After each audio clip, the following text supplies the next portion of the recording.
कल्पना कीजिए यदि आज देवताओं के शस्त्र बोल उठे, यदि वे स्वयं बताएं कि वे केवल युद्ध के उपकरण नहीं बल्कि धर्म के जीवंत प्रतीक हैं, तो वे हमें क्या सिखाएंगे। आज हम सुनेंगे सुदर्शन चक्र, त्रिशूल, पिनाक, धनुष, गदा, वज्र, ब्रह्मास्त्र और खड्ग की दिव्य वाणी। सुदर्शन चक्र, समय और न्याय का पहिया। मैं भगवान विष्णु के उंगली पर नाचता हुआ सुदर्शन चक्र हूँ। मैं केवल घूमता हुआ अस्त्र नहीं, मैं समय हूँ। जब अधर्म बढ़ता है, जब अहंकार आकाश छूने लगता है, तब मैं घूमता हूँ, शांत पर अचूक। मैंने ही कृष्णा के रूप में शिशुपाल का अंत किया। मैंने ही जब महादेव माता सती के पार्थिव शरीर को लेकर विनाशक रूप लिया था, तब माता के अंग को 51 भागों में विभाजित कर शक्तिपीठ की स्थापना की। यानी मैंने असत्य के गर्व को चूर किया। मेरी धार शरीर से पहले अधर्म को काटती है। मैं याद दिलाता हूँ, न्याय देर से आ सकता है पर आता अवश्य है। त्रिशूल, संतुलन का शाश्वत नियम। मैं महादेव का त्रिशूल हूँ। मेरे 3 शूल सृष्टि, पालन और संहार का संतुलन है। मैंने अनगिनत राक्षसों का वध किया है और शक्ति के रूप में माता दुर्गा ने महिषासुर, शुभ निशुम जैसे अत्याचारी राक्षसों का प्राण हरण मेरे द्वारा किया था और सर्वदा ही माता दुर्गा और महाकाल के हाथों की शोभा बढ़ाता हूँ।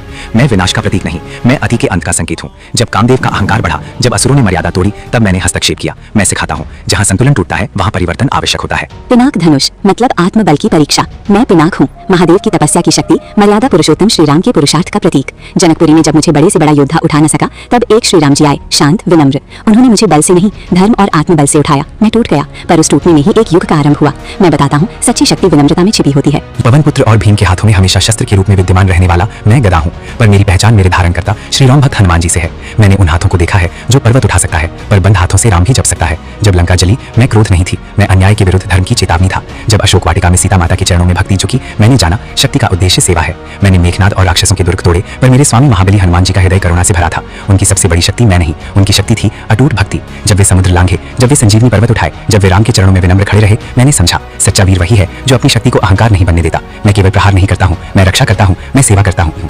और मैं वज्र हूँ, देवराज इंद्र का सबसे विश्वसनीय सहयोगी, पर मैं क्रोध से नहीं, त्याग से बना हूँ। ऋषि दधीची ने अपने प्राण देकर मुझे जन्म दिया। उनकी अस्थियों से निर्मित होकर मैंने वृत्रासुर का अंत किया। मैं बताता हूँ, जब संकल्प त्याग से जुड़ता है तो वह अजय बन जाता है। ब्रह्मास्त्र का अर्थ है अंतिम चेतावनी। मैं ब्रह्मास्त्र हूँ, ब्रह्मदेव का दिव्य स्वरूप शस्त्र। मुझे चलाना सरल नहीं, मंत्र, संयम और तप की आवश्यकता है। मैं अंतिम उपाय हूँ, अंतिम निर्णय। मैं सिखाता हूँ, ज्ञान शक्ति है, पर बिना संयम के वही शक्ति विनाश बन सकती है। खड्ग, सत्य की कठोर धार। मैं खड्ग हूँ, माँ काली का सबसे भयावह शस्त्र, जिन्होंने धर्म की रक्षा के लिए अनेकों बार मेरे द्वारा भयानक असुरों का संहार किया था। मेरी चमक साहस की है। जब अधर्म सीमा लांघता है, तब मुझे उठाया जाता है, पर मैं केवल युद्ध नहीं, मैं अन्याय के विरुद्ध खड़े होने का प्रतीक हूँ। मैं सिखाता हूँ, कभी कभी सत्य की रक्षा में कठोर बनना भी आवश्यक है। और फिर जब कलयुग आया तो सभी शस्त्र मौन हो गए, पर उनका संदेश स्पष्ट था।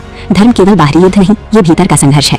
सुदर्शन, समय का सम्मान, त्रिशूल, संतुलन, पिनाक, आत्मबल, गदा, भक्ति और सेवा, वज्र, त्याग, ब्रह्मास्त्र, संयम, खड्ग, साहस। यदि ये 7 गुण हमारे जीवन में आ जाएं, तो हमें किसी शस्त्र की आवश्यकता नहीं रहेगी, क्योंकि तब धर्म स्वयं हमारी रक्षा करेगा। लेकिन जब जब अधर्म बढ़ेगा, तब हम सब धर्म की रक्षा और दुष्टों के संहार के लिए आते रहेंगे।